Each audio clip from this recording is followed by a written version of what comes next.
माचिस नहीं, केवल वेद मंत्र के द्वारा, महाराज जी के तपस्या के द्वारा, हमारे मंत्रों के द्वारा और आपकी श्रद्धा के द्वारा कर देखना है कितने देर में अग्नि भगवान दर्शन देते हैं। कहीं कहीं 4 घंटा लगता है, कहीं 2 घंटा लगता है, कहीं 1 घंटा में भी, और कहीं कहीं आधे घंटे में भी आ जाते हैं, और कहीं कहीं आते ही नहीं है, कहीं कहीं पूरा मंथन करते रहे आते ही नहीं है, तो जग नहीं हो पाता। तो कल हम लोग की, आप लोगों की श्रद्धा, हमारे मंदिर की शक्ति, महाराज जी की भक्ति की शक्ति, कल सबका, हम सबका कल परिनिष्ठा है, तो इसको हम लोग बड़े श्रद्धा और भाव से चलाएंगे। और जैसे अग्नि मंथन हो, अग्नि भगवान प्रकट हो जाएंगे, बस वही से हमारी आहुति शुरू हो जाएगी, वही से हमारा आहुति शुरू हो जाएगी। स्वाहा स्वाहा करते हम लोग डालेंगे। स्वाहा भगवान अग्नि नारायण की पत्नी है, स्वाहा अग्नि नारायण भगवान, तो बिना पत्नी कथम धर्म, इसीलिए जग में दक्षिणा का महत्व बताया गया है। तो दक्षिणा 12 चढ़वाया जाता है। कल से थोड़ा विशेष दक्षिणा लेकर आना होगा आप लोगों को, तो जहाँ भी होगा अर्पण करना होगा। तो पूज्य श्री महाराज जी का यहाँ पर पदार्पण होने वाला है। और बोलो श्री सीताराम जी महाराज की। सब लोग खड़े होकर के स्वागत करेंगे, सब लोग खड़े होकर स्वागत करेंगे। सीताराम सीताराम सीताराम सीताराम सीताराम, सब लोग बोलिए सीताराम सीताराम सीताराम सीताराम।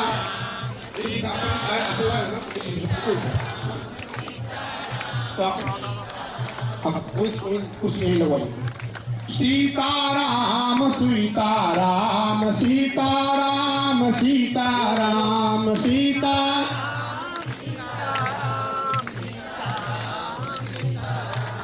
सब लोग बैठ जाइए।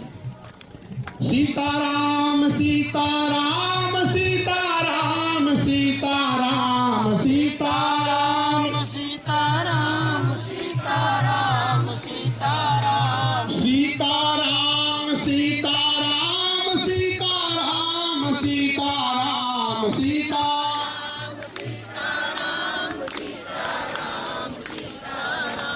सीताराम सीताराम सीताराम सीताराम सीता।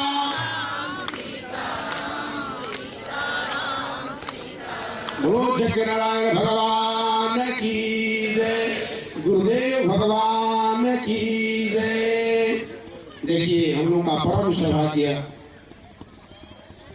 जो बाल्यकाल से ही 5 वर्ष की अवस्था से ही जिसने घर छोड़ दिया है, ये भगवान संतों को क्यों बनाते हैं। मैं कल भी समझाया था कि लोगों ने कहा कि कलयुग में भगवान कहे कि हम सामने दर्शन नहीं देंगे, कितना भी तपस्या करो, कितना भी पूजा पाठ कर लो, भगवान सामने नहीं आते हैं कलयुग में। तो लोगों ने कहा कि सरकार जब आप सामने नहीं आएंगे तो हम लोग की संतुष्टि नहीं मिलेगी, कैसे हम लोग आपका पूजन करें। तो भगवान ने कहा कि जो संत हैं वो संत को मेरा ही रूप समझना। तो भगवान ने संतों को उत्पत्ति कर दी है। जो संत होते हैं कलयुग में, ये भगवान का ही स्वरूप माना जाता है। भगवान ने यहाँ तक कह दिया कि मुझसे भी अधिक अगर किसी को मानना हो तो संत को मानो, मुझसे भी अधिक। नौधा भक्ति में राम जी ने सबरी मैया को 7वां जब भक्ति बताते हैं तो 7वां भक्ति में कहते हैं कि सातों समय मोहि मैं जग देखा, अमो से अधिक संत कर लेखा। भगवान कहते कि हे सबरी मैया, 7वां भक्त मेरा वो है जो संत को मुझसे भी अधिक माने। और अधिक क्यों? अधिक इसलिए कि जो कार्य भगवान नहीं कर सकते, जो ब्रह्मा लिख दिया है, ब्रह्मा का लिखा हुआ कोई मिटा नहीं सकता है, लेकिन संत में वो ताकत है कि ब्रह्मा के लेखनी को भी मिटा सकता है। बोलो जय भगवान की। भागवत जी में आप लोग रोज भागवत कथा सुनते हैं ना, टीवी में, मोबाइल में, जहाँ कहाँ भागवत होता है ना, तो भागवत में प्रथम दिन ही भागवत का जब महात्म्य की कथा आता है तो उसमें एक आत्मदेव नाम के ब्राह्मण थे, उनका कोई पुत्र नहीं था। तो पुत्र नहीं था तो मरने के लिए जा रहे थे। तो उधर से एक संत आ रहे थे। संत ने देखा कि एक ब्राह्मण भाई मरने जा रहा है। तो संत बड़े दयालु होते हैं। संत हृदय नवनीत समाना, बड़े इनमें करुणा होती है। आप अगर दुखी हो गए ना तो आपसे ज्यादा दुख इनको हो जाएगा। ये आपका दुख बर्दाश्त नहीं कर सकते हैं। परमारस के कारणे साध गुण धरा शरीर। संत लोग कहते हैं कि हे भगवान हमें कितना भी दुख दे दो कोई चिंता नहीं है, हमें कितना भी परेशान करो कोई चिंता नहीं है, लेकिन हमारे इस भक्तों को कभी आप दुख मत देना, कभी भी मत दुख देना है। ऐसा संत रात दिन सोचते रहते हैं, क्योंकि सब आप बेटा बेटी संत के पुत्र हो गए हैं। तो कोई भी पिता नहीं है जो अपने बेटा बेटी को दुखी देखना चाहता है, कोई भी ऐसा पिता नहीं है। तो कहने का मतलब जब उस संत ने ब्राह्मण के पास गए तो संत ने कहा कि ब्राह्मण देवता आप क्यों रो रहे हो? तो सरकार मैं बेटा के लिए रो रहा हूँ, मेरे बेटा नहीं है, घर में खूब संपत्ति है, बहुत करोड़ों की संपत्ति है, लेकिन कोई पुत्र नहीं है तो सब बेकार है। संत ने कहा कि तेन जन्मादिशप्त जन्मानि च, यानी तुम्हारे कर्म में ब्रह्मा ने एक जन्म नहीं 7 जन्म तक कोई पुत्र नहीं। एक जन्म कौन कहे?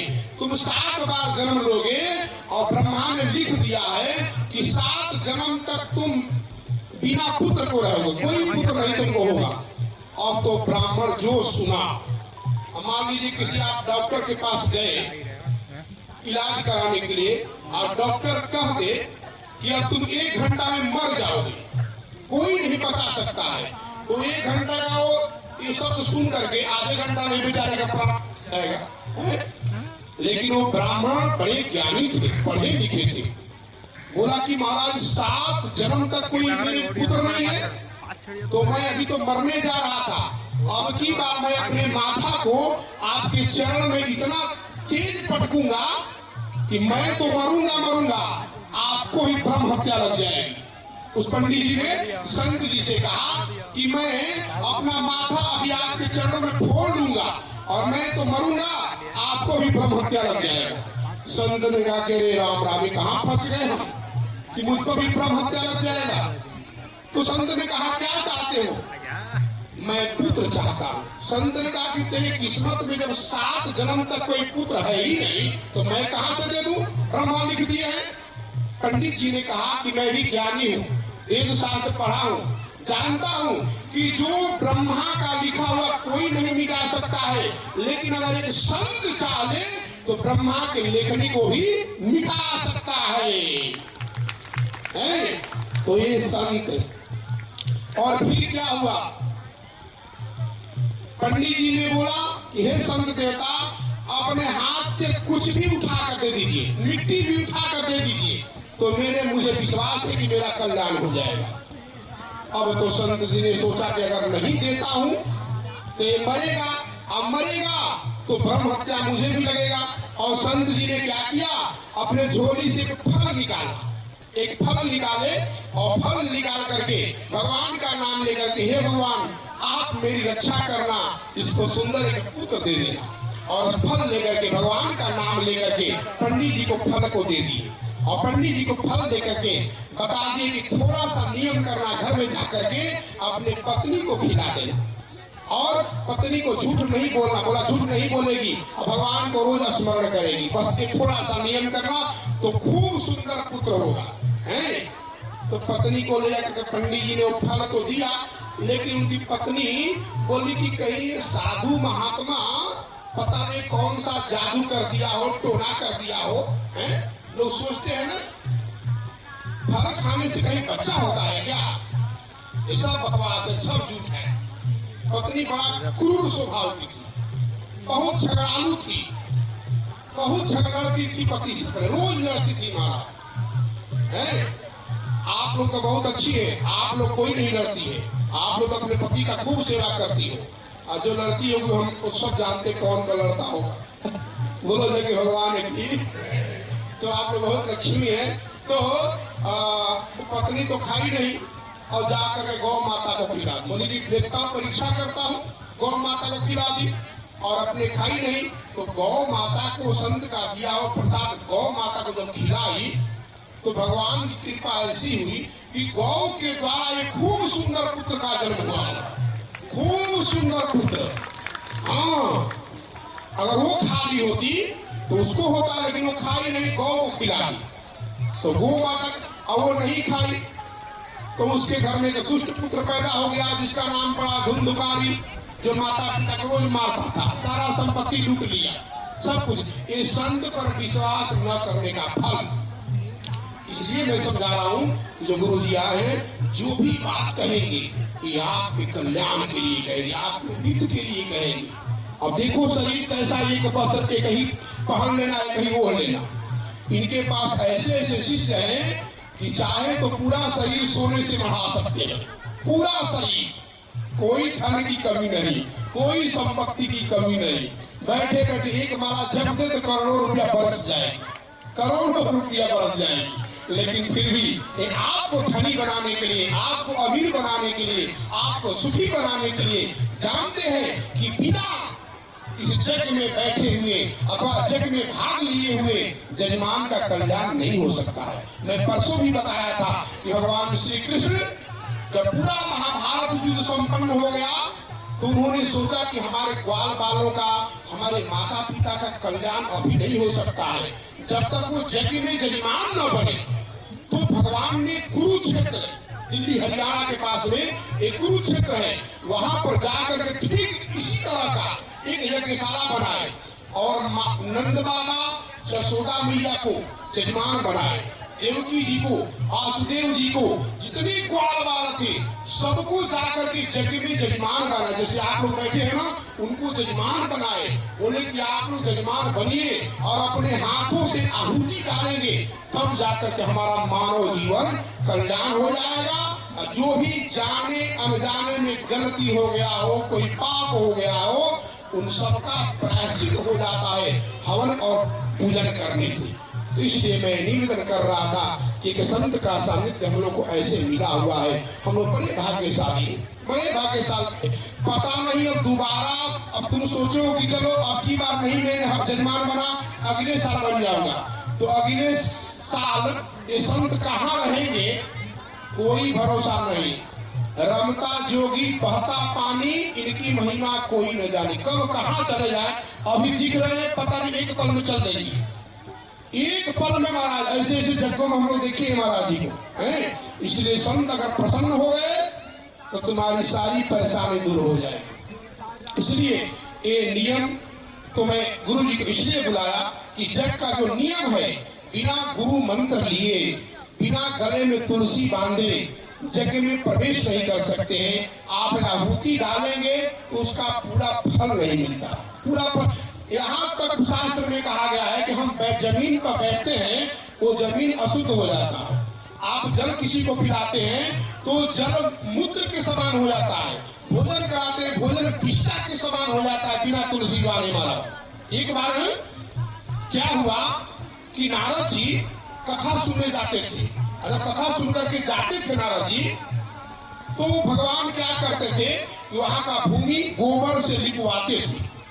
एक ने कहा कि नारद जी आप जानते हैं, आप जहाँ कथा सुनते हैं बैठते हैं ना, तो रोज उस जमीन को लीपा जाता है।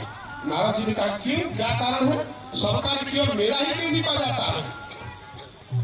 आज मैं भगवान से पूछूंगा कि मैं इतना खराब आदमी हूँ क्या, मैं जहाँ बैठता वहां जमीन लिखते हैं। तो नारद जी ने गए भगवान के पास, भगवान को प्रणाम किया, प्रभु मैं कथा सुनने जाता हूँ और जहाँ पर बैठता हूँ देखता हूँ कि वहां का जमीन रोज लीपा पोता जाता है, ऐसा क्यों।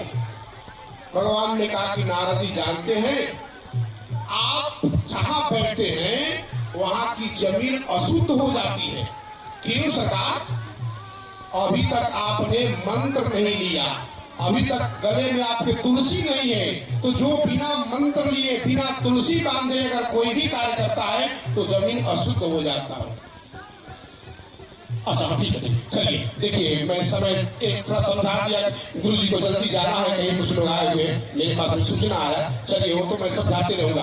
कहने का मेरा एक ही मकसद है कि बिना गुरु मंत्र लिए, बिना गले में तुलसी बांधे आपको देखशाला में प्रवेश का बड़ा महत्व होता है। तो मैं अब समय अधिक न लेते हुए मैं गुरु जी से चाहूंगा कि 2 शब्द इन लोगों को आशीर्वचन देते हुए और सबको वैष्णव बना दिए, ताकि आज के बाद जो भी दान करें, पुण्य करें, पूजा करें, पाठ करें, कहीं भी रहे, इनका हमेशा कल्याण होता रहे। बोलो सतगुरुदेव भगवान की।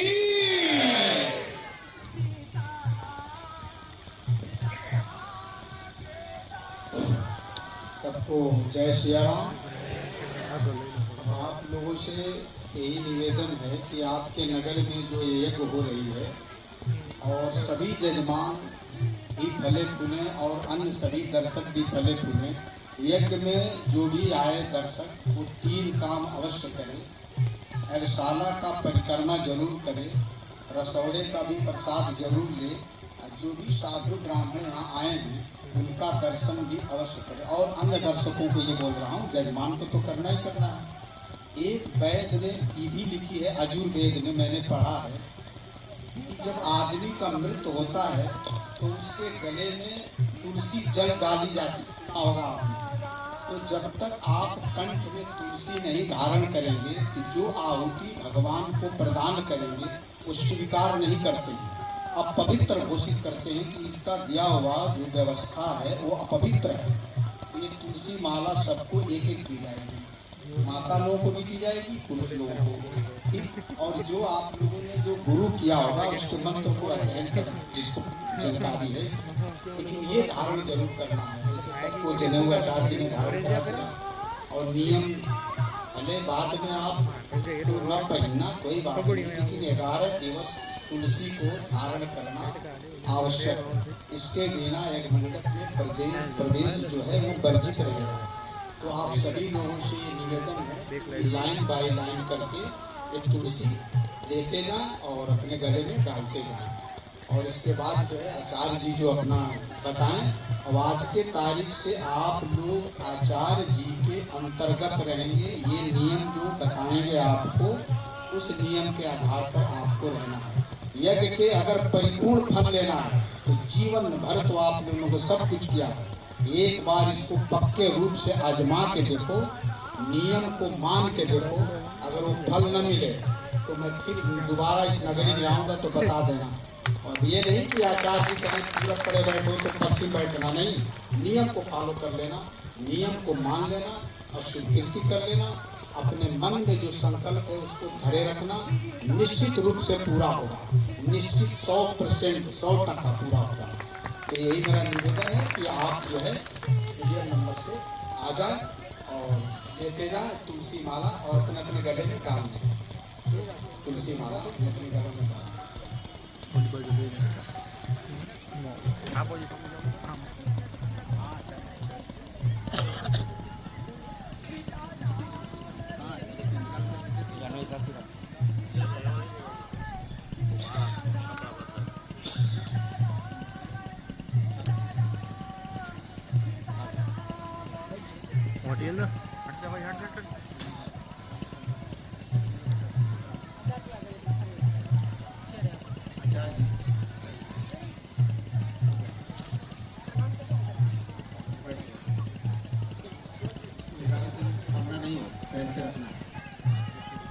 नहीं तो आप लोग चढ़ के देखिए, अब तो उसको हमने आचार्य जी लोग बोल रहे हैं कि सबको चढ़ के दो, उठ के आने में थोड़ा वो लगेगा, तो सबको पास कर ही दीजिए, ठीक है। हाँ बैठे ना, वहीं भी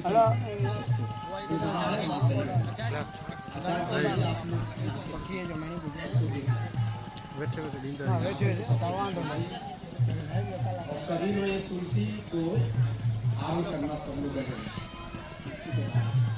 इधर से देते चलो और डालते चलो।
बोलो भगवान की, बोलो गुरुदेव भगवान की।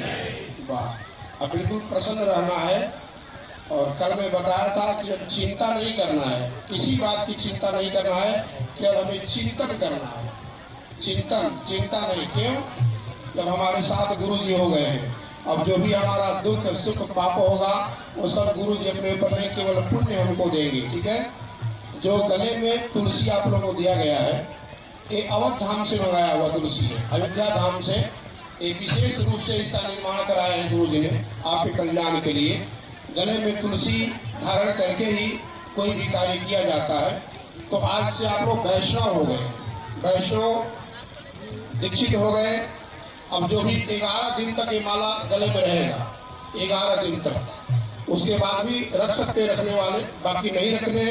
11 दिन तक तो बिल्कुल रखना ही रखना है आपको। ठीक है?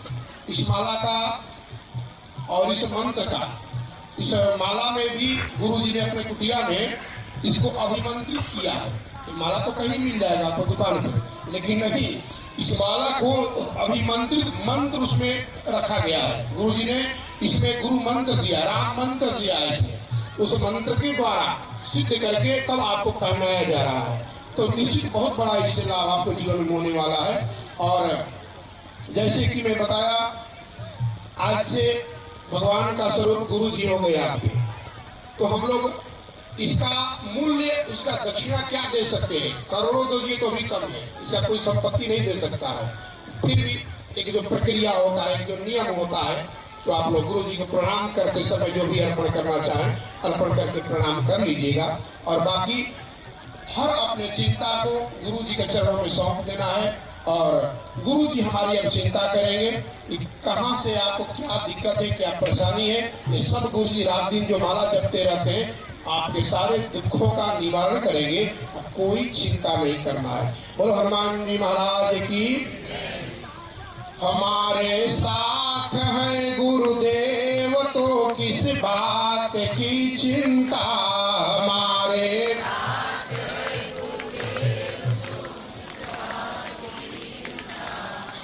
इसी तरह प्रसन्नता से बोल रहा है कि हमारे साथ गुरुदेव हैं, तो फिर किस बात की चिंता। ये चिंता हमारी करेगी। छोटा बालक होता है, अब पिता सामने होता है तो तालाब में भी कूदने को तैयार हो जाता है, जानता है कि हमारे पिताजी हैं, हमें डूबने से बचा लेंगे। अग्नि में भी कूदने को तैयार होता है, जानता है कि हमारे पिताजी हमको बचा लेंगे। तो हम लोग किस बात की डर है, किस बात की चिंता है? कोई गलती भी होगा तो गुरु जी हमको बचा लेंगे। बोलो गुरुदेव भगवान की। इसलिए कहना है क्या? हमारे साथ है गुरुदेव, तो किस बात की चिंता। हमारे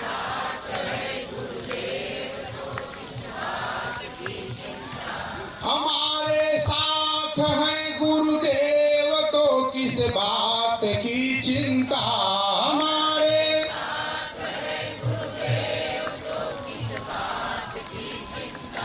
चरण में रख दिया है माथ, तो किस बात की चिंता। चरण में रख दिया है माथ, तो किस बात की चिंता। हमारे साथ है गुरुदेव, तो किस बात की चिंता। हमारे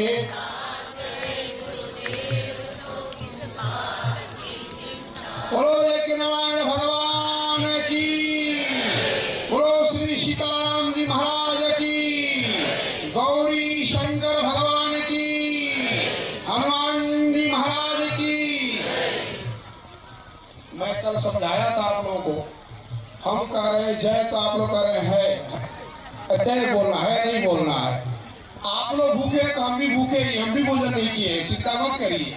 मैं जानता हूँ कि आप भूखे हैं, लेकिन हनुमान जी जब गर्जना करते थे तो भरजनाम भवैया नाम वर्जनाम सुसंपदाम तर्जनाम जमदूता नाम राम रामेति गर्जनम। हनुमान जी जब भगवान का नाम लेते तो जमदूत भग जाते थे, और आप लोग ऐसे नाम ले रहे हैं कि लग रहा है कि मक्खी भी नहीं भगेगी। तो कम से कम ऐसा जयकारा बोले कि अलाय बलाय भूत प्रेत कम से कम इस भोजपुर ग्राम से तो बाहर चले जाए।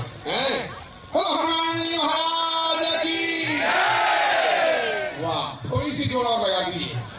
बोलो गुरुदेव भगवान की, बोलो एक नारायण भगवान की, बोलो सभी जजमानों की, यज्ञ को करने वाले भक्तों की, यज्ञ में दान देने वाले भक्तों की, यज्ञ में दान नहीं देने वाले भक्तों की, उनका और तीज बोलना है ताकि उनकी बुद्धि सुधरे, उनका भी कल्याण हो जाए। हम लोग सर्वे भवन्तु सुखिनः वाले हैं, सबका कल्याण हो।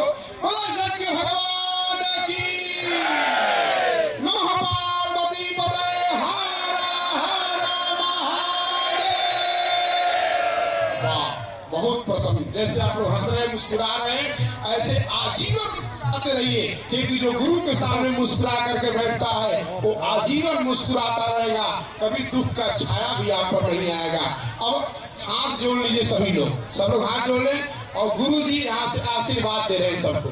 हम लोग मन के देखिए, संत का हाथ उठ जाना यही आशीर्वाद है, ठीक है। मंत्रादास बला संतो पूर्णा संत मनोरथा शत्रुनाम बुद्धिनाथो तो मित्राणाम उदेशवा श्री वर्चस्यमाय समारोग्यमा विधात ओमानम महीयते धनम धान्यम बहुपुत्र लाभम सत्संवत्सरम दीर्घमायु विजयी भव विजयी भव विजयी भवः। वही से गुरु जी के चरणों में प्रणाम कर ले। हाँ सभी लोग बोलो गुरुदेव भगवान की। अब हम लोग मंडप प्रवेश करेंगे। तो मंडप प्रवेश गुरु जी हर जगह नहीं करते हैं, लेकिन गुरु जी का प्रतिनिधि रूप में हमारे माता जी, जो आप महेश्वरी जी का नाम से आप जानते हैं, हर तक गुरु जी नहीं पहुंचेंगे, लेकिन उनका प्रतिनिधि बनकर के माता जी हम लोग साथ में रहेंगी, शक्ति स्वरूपा। तो हम लोग मंडप प्रवेश अब करने वाले हैं, साथ में माता जी भी हमारी रहेंगी, और सभी लोग अब हम लोग तैयार होंगे मंडप प्रवेश करने के लिए। तो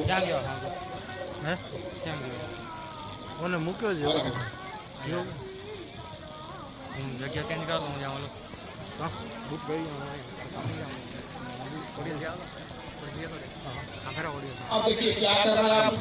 यहाँ पर जितने भी भक्त आए हुए हैं, हमारे जितने माता बहन भाई बंधु जितने भी लोग आए हुए हैं,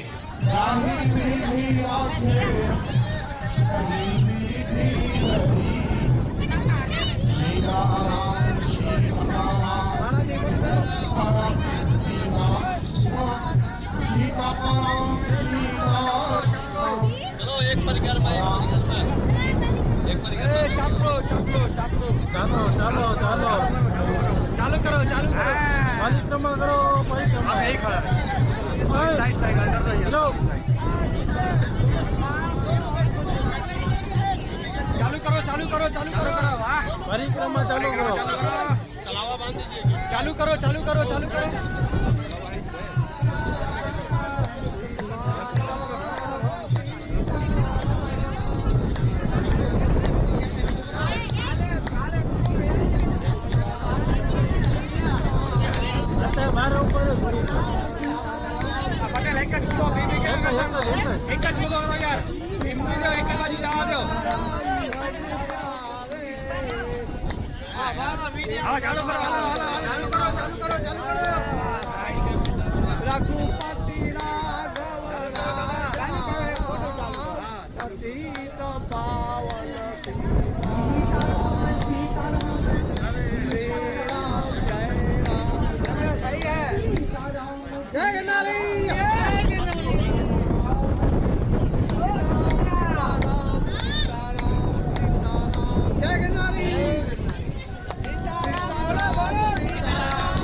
सीताराम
ले जाओ तो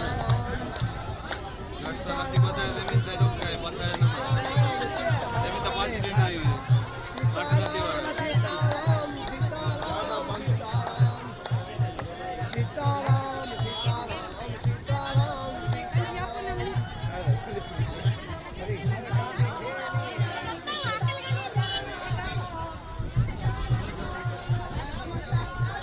इधर गेट बंद करना जरा जरा पर बंद करना है और बंद कर दिया जरा पर बंद करना है और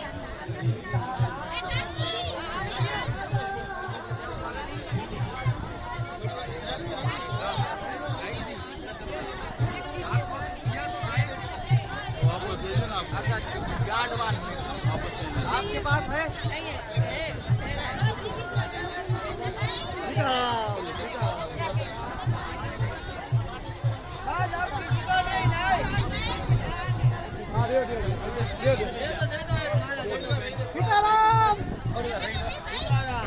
आपको ये ना एक तो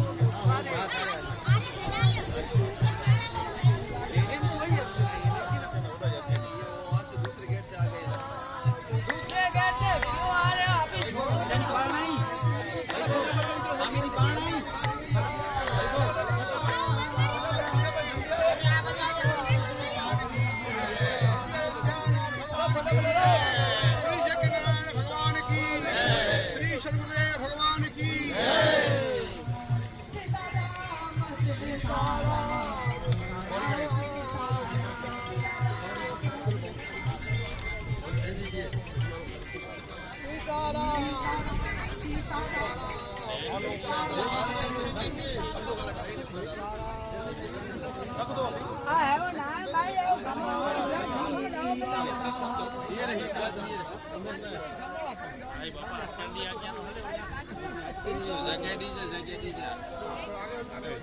अभी ले रहा ओम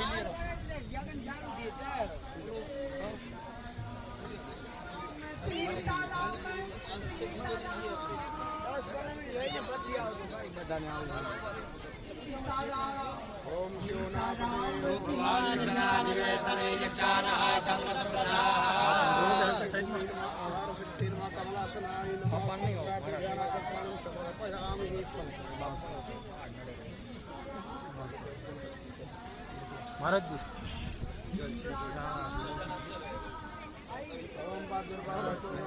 महाराज जी जब फोटो निकालो जलम समर्पयामि हाँ वैसे घूम जाइए, आप घूम जाइए, दिख नहीं रहेगा। हाँ बस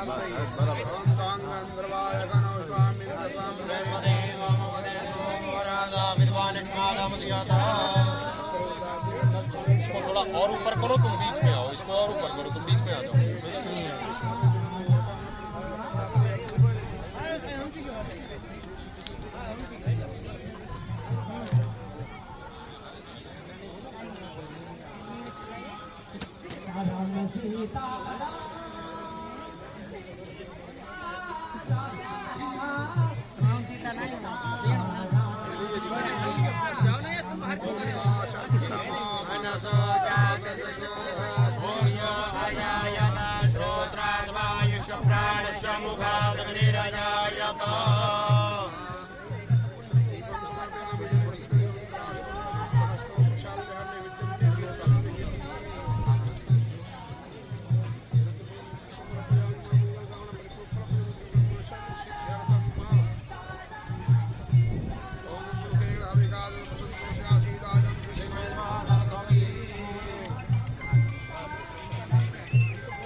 आचार्यादि समस्त ब्राह्मणे दक्षिणाद्रव्यम शंकरम कारयिष्ये। अभी यहाँ पर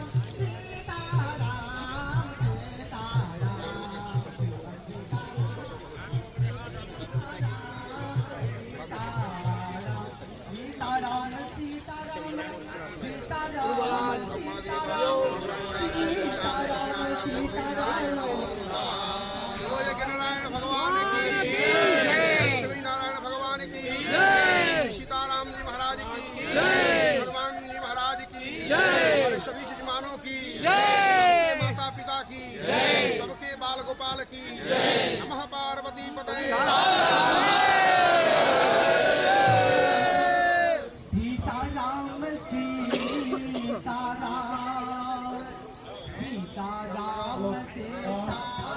हरिओम हरिओम।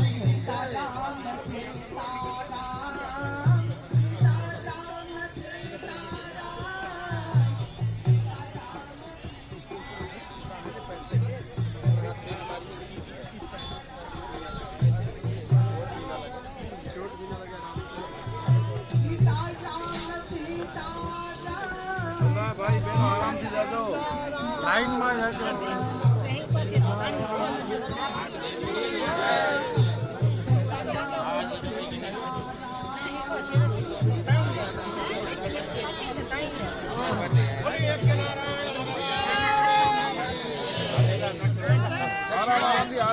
आराम से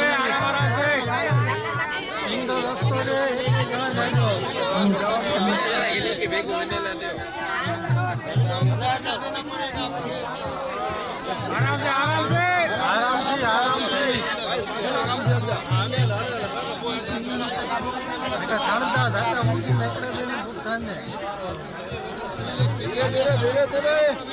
आराम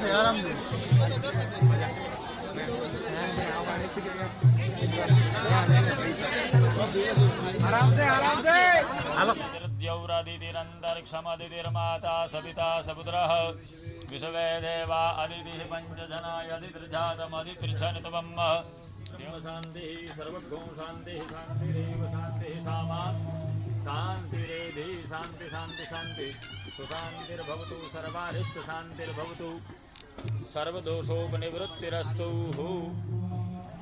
ग्रन्थिबन्धनम् यदा वदनं दाक्षायणा हिरण्यघोषतानीकाय सुमनसिमानाः तन्म आवदनामि शतशारदाया जुखमाञ्जलदृष्टिर्यथा सम्म मार्कण्डेय महाभाग सप्तकल्पाण्डजीवी ચાલો એક એક જણો બેસી જાવ એટલે હસ્તક્રિયામાં રીએ હરે ઓમ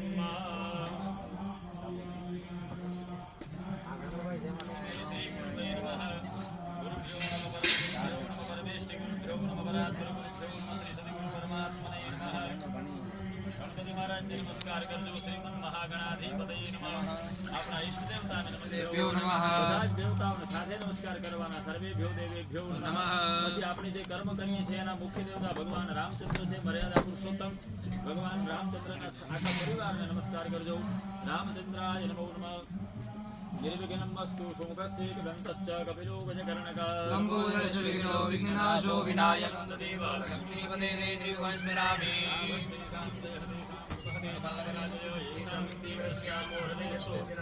यत्र योगेश्वर कृष्ण यत्र पार्थो धनुर्धरः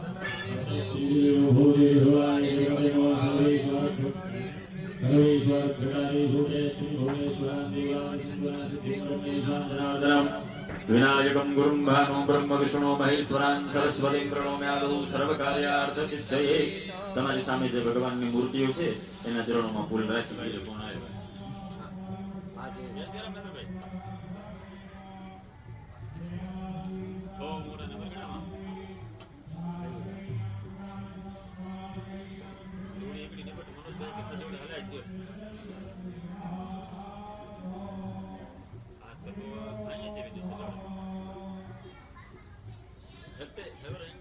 योगश्चाकरणं चैव सर्वं विष्णुमयं जगत् ओम विष्णु श्रीमद्भगवद्पुरुषस्य विष्णुराज्ञया प्रवर्तमानस्यद्य ब्रह्मणो द्वितीय श्वेतवाराः कल्पे सप्तमे वैवस्वतमन्वन्तरेष्टाविंशतितमे कल्पे भूर्लोके भारतवर्षे भरतखण्डे जम्बूद्वीपे आर्यावर्तान्तर्गत ब्रह्मावृते देशान्तर्गत कच्छ प्रदेशान्तर्गत नारायण सरोवरस्य पूर्व दिग्भागे भूतपूर्व ग्रामे मासानाम उत्तमे फाल्गुन मासे शुद्धे शुद्धनो हेतु बस एक ज छे આપણો અંગતોમાં કોઈ સ્વાર્થ છે નહીં વિશ્વ કા કલ્યાણ હો બધાનું કલ્યાણ થાય આખી ધરતી ઉપર જેટલા ખાલી ભારતનું કલ્યાણ થાય એમ નહીં ભારતના હિન્દુઓનું કલ્યાણ થાય એમ નહીં પણ ધરતી ઉપર જેટલા પણ જીવો છે એ બધા જીવ માત્રનું કલ્યાણ થાય એના માટે આ રામ નામ જપ મહાયજ્ઞ રામ નામ અખંડ ધૂમ અને રામ કથા આ ત્રિવેણી સંગમ છે જેમ કુંભમાં અત્યારે કેમ ત્રિવેણીમાં બધા સ્નાન કરવા જતા હતા કહેવાનું છે મહારાજ આ કથાની જ્યાં સુધી તમે શ્રોતા ન બનો રામાયણ કથા એક એવી કથા છે જ્યાં સુધી તમે હનુમાનજીને શ્રોતા સ્વરૂપે ન બોલાવો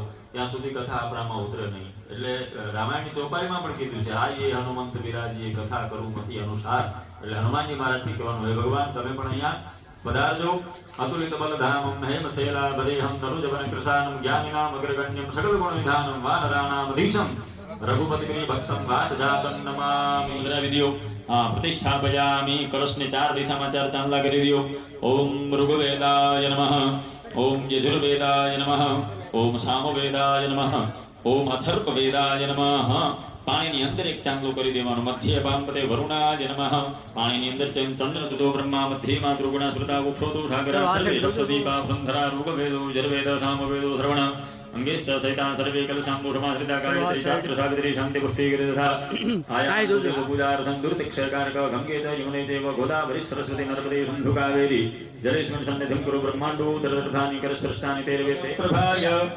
સુસુવે ધર્મનો પર ओम पवित्राय स्तोमाय शरणं सवितुर्वः प्रसवद्गुणां मिच्छदनाय पवित्राय सूर्यस्य धारिणे વિરંચી નારાયણ શંકરાત્મને પછી અહીંયા અખંડ જ્યોત ચાલુ છે અહીંયા અખંડ દીવો રાખ્યો છે અખંડ દીવાને નમસ્કાર કરજો ચંદ્રમા મનસો જાત ચક્ષો જોજાયત તાવલી ગોપસ્ત્રી પરિવેષ્ટિતો વિજયતે ગોપાલ ચૂડામણિ લક્ષ્મી નારાયણાય નમો નમસ્કારાન સમર્પયામિ નવગ્રહ દેવતાઓને નમસ્કાર કરજો ब्रह्मा मुरारी त्रिपुरांधकारी भानु शशि भूमि स्वस्व गुरुभजय भूम सर्वंजत भूतंच भाव्यं मौदां तत्वशेषानो धन्नेनातिरुहति एतावान समयमादो धृतं दिवीहि बस હવે પંચામૃતનો વાટકો લઈ લ્યો ડાયરેક્ટ એ વાટકામાં જેટલું પંચામૃત છે એટલું પંચામૃત મૂર્તિઓ ઉપર અડધું અડધું બધું ચડાવી દેજો ओम पंचदेह सरस्वतीमपि यन्ति सस्रौतसः सरस्वती तु पंचधासो देशे भवत्सरित पयोदधि घृतं चैव मधु च शर्करायुतं पंचामृतमयानीतं स्नानार्थं प्रतिगृह्यतां मम बेनो तमे बबे चमची पाणी चढ़ावी दो पंचामृत चढ़ावी जाए એટલે બે વખત પાણી ओम युगमाचमनीय जलम समर्पयामि પછી પાણીની ચમચી ભરો એમાં ચંદનવાળું ફૂલ પધરાવો અને ચંદનવાળું જલ ભગવાન ઉપર ચડાવો ચંદન અને ઉદવર્તનમ ओम घोषणादे घोषो प्रजलांबरुघा चलो पानी नो कलश लई અને મૂર્તિઓ ઉપર પાણીની ધારાવણી કરજો અભિષેક કરજો ओम मध्यम हो भ्रांतिरंदरित घोषांते पृथ्वी शांतिरापः शांतिरोपदयः शांतिः वनस्पतयः शांतिर्विश्वे देवाः शांति ब्रह्म शांतिः सर्वभौम शांतिः शांतिः शांति सामा शांतिरेधि बस હવે કળશ બેનો તમે લઈ લ્યો હવે મૂર્તિઓના ધાર્મિક ત્યાં તું रणजीत बाबू तो मदद करतो आवजे स्नान करावવામાં હવે ભાઈઓ તમે મૂર્તિને ઘસી હરેશ મહારાજ નવતી વેદિકા क्षिप्रा वित्रवती महासुर नदी ख्याता गया गंडकी पूर्णा पूर्ण जलय शुद्ध स्नान करावी અને ત્યાં મૂકી દયો રાજાભાઈ વિડિયા વાળા છે અહીંયા હા ઓલી છબીઓને સાલું મુકાવી રાખજો ભાઈ સન્માનની જે છે ને રાજાભાઈ અહીંયા ઓમ ભૂર્ભુવઃ સ્વાહ સ્થાપિત દેવતાય નમો નમઃ देवी सूरेश्वरी भगवती गतिजायमानः तन्धीरासक्तवयुन्यन्ति स्वाध्यो मनसा देवयन्त वस्त्रं समर्पयामि ચાલો ગંધમ ભગવાનને ચાંદલો ચોખા ફૂલ અબીર ગુલાલ કંકુ વાળું ફૂલ અગરબત્તી અહીંયા ચાલુ છે ઓમ શ્રીખંડમ ચંદનમદિવ્યમ ગંધાલયમ સુમનોહર અભિરી પરસ્પર શ્રેષ્ઠ ચંદનમ પ્રતિગૃહ્યતાંબ અક્ષત ચાલો હવે મૂર્તિઓને સ્થાન ઉપર ભાઈ પધરાવી દો वीरेन महाराज मूर्तियों स्वाहा व्यानाय स्वाहा ओम उदानाय स्वाहा ओम समानाय स्वाहा पानी में चमची पकड़ी राखो उत्तरापोषणम हस्त प्रक्षालनम मुख प्रक्षालनम आचमनीय जलम समर्पयामि पानी खाली करी दियो विश्वकर्मण स्मृदेवे गुणोदधत महाराज ने फूल आपी दियो दक्षिणाम समर्पयामि करिष्यामि चालो पुण्यवाचन ना कलश मूकी दियो भाई અહીંયા બે ત્યાં એક એટલે પાંચ સ્થાપનના પાંચ કળશ થઈ જાય હા ચાલો ધરતી માતાને હાથ અડાડી રાખજો આવી રીતે યજમાનો હરેશભાઈ ધરતી માતાને હાથ અડાડો ભક્મમાં ओम भूर्भुवः स्वाहा शोना पृथिवीनो भवान् कक्षराणि विसंजच्छानः सर्वमुपाजाश्च पुष्पिणी बृहस्पति प्रसुस्तास्तानो मंचन्त्वगुंहसः ओम फलानि समर्पयामि પછી એની અંદર એક એક સિક્કો હોય તો સિક્કો પધરાવવાનો ન હોય તો ચોખા પધરાવી દેશું સિક્કા હોય તો પધરાવજો छे छे हरि ओम श्रीफलम कलशो परी एक फूलनो हार પહેરાવી દો નાના હાર છે ને ફૂલના કિરણભાઈ છે સન્મુખો હા લપુષવે બિલ્વ પ્રવાલ તુલસી દલ માલિકા ભી સ્વામ પૂજયામિ જગદીશ્વર મે પ્રસીદ ઋષિભાઈ જરા ઘરજીભાઈ ને દીપકભાઈ ને ફોન કરી લેજો ઓમ ભૂર્ભુવઃ સ્વાહા ચાલો હવે નુર્ગોપા અદાભ્ય અતો ધર્માણિ ધારયન આશીર્વાદ માં છાડશું ओम दीर्घा नागा नदी उग्रे अस्त्रिण विष्णुपदान जलेनायु प्रमाणेन पुण्यं पुण्याहम दीर्घमायुरस्ति भवन्तु प्रवन्तु आयुरस्तु बेनो ई कलश लई તમારા પતિદેવના માતા ઉપર 3 વખત ફેરવી લ્યો ઓમ દેનાયુ પ્રમાણેન પુણ્યં પુण्याहम दीर्घमायुरस्तु એમના માથે જરાક સ્પર્શ એટલે અડાડી દિયો તમારા માથે અડાડી અને ભૂદેવોને સીધે સીધા કળશ આપી દિયો ભૂદેવો તમે એ કળશ સ્થાપનમાં રાખી દિયો हवाचन कर्मांगदया भगवान प्रजापति प्रियतान मम पाणी खाली કરી દો ओम भूर्भुवः स्वाहा हाथમાં ફૂલ લઈ અને માતૃકા દેવીઓ અને સાથે આપણા કુળદેવીને અહીંયા બોલાવવાના ગૌરી પદકના સજી મેધા સાવિત્રી વિદ્યા જયા દેવसेना स्वधा स्वाहा मातरो लोकः गुरुदेवता गणेशेनाधिकार्यता वृद्धौ बुद्धियास्तु षोडश फूल બધા શાસ્ત્રીજીને આપી દો ओम भूर्भुवः षोडश मातृकायै नमो नमः नमस्कारान् समर्पयामि आ मंडपની અંદર દેવતા પંચધારયમામ દેવી પવિत्रम ગુરુચાસનમ હાથમાં એક સફેદ ફૂલ લેવાનું ખાલી ભાઈઓએ અને આપણા જેટલા વડીલો હોય આપણા જેટલા પિતૃઓ હોય એને કહેવાનું કે હે પિતૃ દેવતાઓ તમે પણ ચોક્કસ અહીંયા પધારજો અને અહીંયા જેટલા લોકો ખાલી અમારું જ નથી પણ અહીંયા જેટલા લોકો આવે આકાશમાં જેટલા વાયુ સ્વરૂપી પિતૃદેવતાઓ હોય એ બધા કથા સાંભળવા પધારે અને અમને ખૂબ આશીર્વાદ આપજો. પિતૃઓને નમસ્કાર, તમારા પોતાના પિતૃઓને પણ નમસ્કાર કરી જાઓ. પિતા પિતામહસ્યૈવ તથૈવ પ્રપિતામહ માતામહ ગોવિંદાય નમો નમઃ. યથાશક્તિ એમને દક્ષિણા આપી દો. ન હોય ખીચામાં તો ફૂલ આપી દો, પછી આપી દેશું.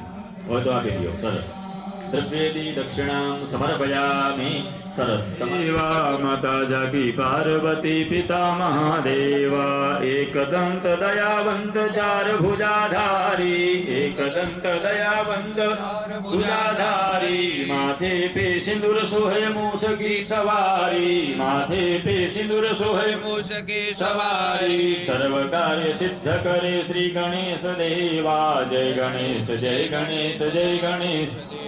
अरे फूल चढ़े हार चढ़े और चढ़े मेवा फूल चढ़े हार चढ़े और चढ़े मेवा लडुअन का भोग लगे संत करे सेवा लडुअन का भोग लगे संत करे सेवा को माया बांधन को पुत्र देर निर्धन को अरे सर्व कार्य सिद्ध करे श्री गणेश देवा.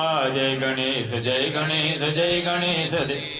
अरे सूर श्याम शरण आए सफल कीजय सेवा सूर श्याम शरण आए सफल कीजय सेवा.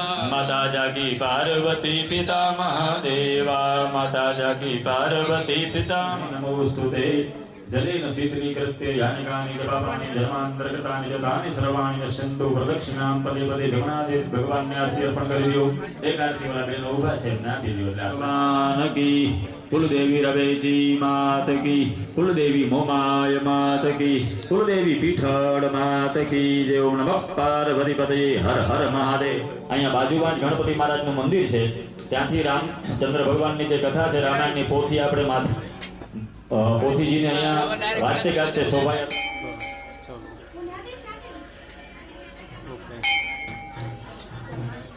ચાલો ચાલો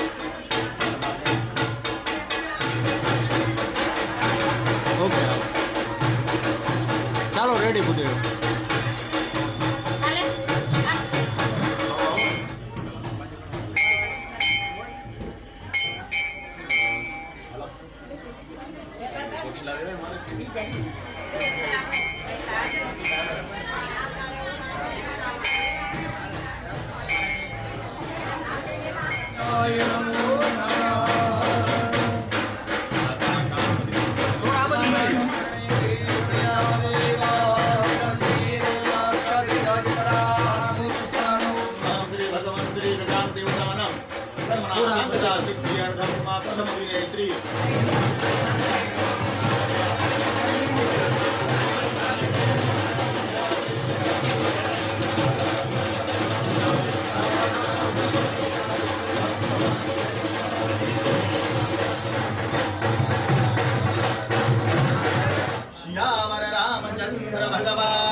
हनुमान जी महाराज की जय. द्वारिकाधीश की जय. અહીંયા જો વચમે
Bye.